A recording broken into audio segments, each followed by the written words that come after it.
Y la medida C es suspender temporalmente las actividades de los sectores público, social y privados que involucren la concentración física, tránsito o desplazamiento de personas, a partir de la entrada en vigor de este acuerdo, que se publicó ayer, y hasta el 19 de abril.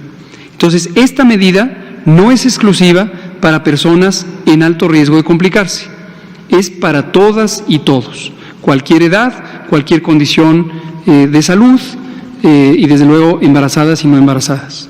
Entonces, las dos medidas se complementan, pero efectivamente mi percepción de que no se había entendido del todo es que todavía en algunos medios noticiosos o incluso en comentarios directos de la sociedad identifiqué, o incluso en funcionarios de gobierno, identifiqué que había varias personas que pensaban que la medida era exclusiva para proteger a quienes se quedan en casa y que por lo tanto solo los de alto riesgo de complicarse.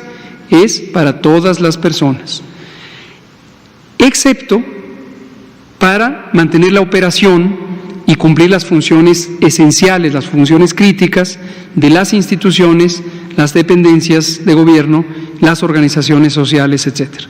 Y estas serán precisadas por los propios titulares de estas dependencias. Ahora, en el sector privado, lo que usted pregunta es muy importante, porque las disposiciones que se necesitan para que el sector privado haga lo mismo, en términos legales, si esto fuera necesitar ser reforzado por el acto de ley, estaríamos en un escenario distinto, en el que tendríamos que forzar, literalmente forzar por la acción del gobierno al cierre de estos espacios de trabajo. Y no es lo que se pretende en este momento, y lo hacemos en mucho porque hay confianza en la responsabilidad del sector privado. Vimos de manera espontánea cómo varias compañías, incluso compañías sumamente grandes y también muy importantes para la economía mexicana, como las ensambladoras de autopartes, empezaron a tomar este tipo de medidas de declarar paros técnicos o bien organizar su fuerza de trabajo. Hay trabajos que no se pueden llevar a la casa. El trabajo manufacturero pues se hace en una planta de producción y no se puede llevar a la casa. Pero algunas compañías, no pocas, empezaron a tomar estas disposiciones. El presidente hablaba esta mañana del sentido de solidaridad y responsabilidad del sector empresarial y lo hemos visto que ha ocurrido. Y esperamos que en muy pocos días, tiene que ser muy pocos días, a más tardar al final de esta semana, a más tardar, ya tendrán que haberse definido los planes de continuidad de operaciones, tendrán que estar puestos en práctica para reducir al mínimo la operación de cualquier organización privada o social.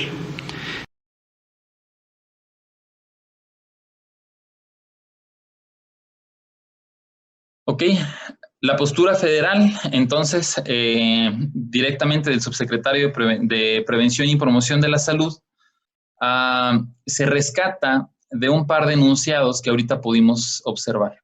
El primero de ellos menciona: tendríamos que literalmente forzar por la acción del gobierno al cierre de los espacios de trabajo.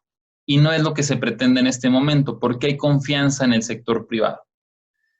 En otras palabras, lo que él quiso decir, lo que el acuerdo quiere decir, lo que la Secretaría de Salud quieren decir, es que ya tenemos un decreto para parar actividades, pero hay confianza en que el sector privado lo va a estar haciendo todavía de una manera voluntaria. Si no hay una manera voluntaria, aún ya con el acuerdo y a través de estos convenios, que podemos decir que estamos en un tiempo de negociación para que la iniciativa privada pare, entonces ahora sí tendrían que literalmente forzar por acción de gobierno y van a implementar lo que en algún momento dado mencionaba el artículo 2 en su apartado C del comunicado del día de ayer, del decreto del día de ayer. Por lo tanto, no es una alternativa. Creo que está claro el mensaje, no es una alternativa. Menciona también, algunas compañías ya mostraron este sentido de solidaridad y responsabilidad, comenzando a declarar paros técnicos o organizar su centro de trabajo. Esperamos que en muy pocos días, a más tardar, y repite, a más tardar al final de esta semana, ya tendrán que haberse definido y puesto en práctica los planes de continuidad de operaciones para reducir al mínimo la operación de cualquier organización privada o social. ¿Qué nos dice este extracto que tomamos directamente de sus palabras? Que a más tardar al final de esta semana tenemos que parar. No hay de otra. Lo mencionábamos desde ayer, el documento es claro, ya había que parar, pero las declaraciones no lo eran. Ahorita en este momento, con este extracto de video, está claro, a más tardar al final de esta semana, ya tendremos que haber puesto en práctica los planes de continuidad de operaciones para reducir al mínimo la operación de cualquier organización. No importa lo que nos dediquemos. Solamente, evidentemente, exceptuando aquellas que se mencionaron como críticas, pero este plan de continuidad de operaciones es identificar aquellas actividades y puestos que tendrán que mantenerse aún con la operación completamente detenida. Entiéndase, por ejemplo, guardias de seguridad, entiéndase, en algunos casos, algunos puestos que tengan que ir a validar que alguna máquina siga prendida o que se cumplan ciertas condiciones y características para que no se vaya a afectar el producto o el servicio, en todo caso, que se mantenga. Todo lo demás debe estar parado, ya no nos debemos de mover. Y repito, a más tardar al final de esta semana, tal como lo dice el doctor Hugo López-Gatell, a más tardar al final de esta semana ya es un hecho. ¿Qué quiere decir? A más tardar este viernes hay que tener un plan de continuidad laboral y debe estar así nombrado. En caso de que nos visiten o en caso de que, por ejemplo, estemos manteniendo operaciones y que tenga que llegar el gobierno para decirnos, tú tienes que tener parado tu centro de trabajo, necesitamos un plan de continuidad laboral. Y el plan de continuidad laboral tiene un par de puntos críticos o importantes. Primero es definir este personal crítico indispensable que se va a quedar. ¿Quiénes son los que se van a garantizar la seguridad del inmueble? ¿Quiénes son los que van a garantizar la continuidad de las operaciones? Todos los demás no deben de estar en el centro de trabajo. Y por garantizar la continuidad no quiere decir que se esté laborando, sino que deben de asegurarse de que se mantengan las condiciones sanas en la empresa para que cuando pase la contingencia, entonces podamos retomar operaciones.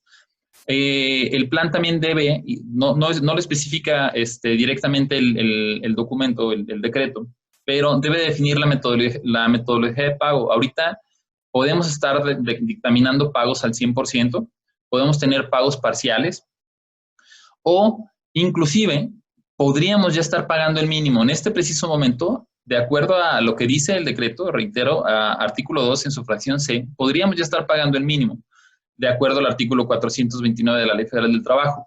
Este punto hacemos un hincapié en que existe la posibilidad, por la misma postura de gobierno, en donde no ha ejercido presión para que el decreto se cumpla, existe cierta ambigüedad porque algún trabajador nos puede decir, oye, el gobierno no lo ha dicho. Bueno, en el decreto está claro, sí, debemos de parar y lo tendríamos que defender.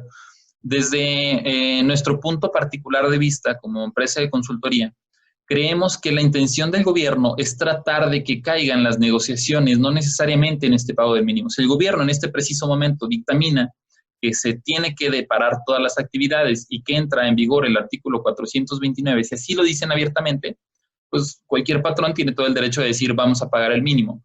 Pero en los inters, si no está claro, si no lo hemos hecho, estamos cayendo en negociaciones de pagos parciales o inclusive del pago al 100%, lo cual evidentemente es benéfico para la sociedad, evidentemente es benéfico para el país, pero pues va en función a esta negociación que se puede llegar a pretender. Entonces, cualquiera de estos tres escenarios, un pago al 100%, un pago parcial o el pago del mínimo puede ser posible, pero en este último habría que considerar que si es la decisión que ustedes toman, pagar el mínimo, existen unas altas posibilidades de que en algún momento dado, ante alguna inconformidad entre los trabajadores, determinación de tener que pagar el mínimo se tenga que defender. Retomo la fracción C de este artículo segundo del decreto o del acuerdo, que dice, en este momento ya hay que suspender temporalmente las actividades de los sectores público, social y privado que involucren concentración física, tránsito, desplazamiento. Este fundamento es el que tendríamos que estar tomando para pagar este mínimo, pero reitero, existe cierta posibilidad de que pueda llegar a generar un poco de ruido social y que a su vez, al generar ese ruido social y caso de una inconformidad, nosotros tengamos que defenderlo o solicitar apoyo de la autoridad para validar que efectivamente ellos van a soportar este acuerdo para hacer el pago mínimo.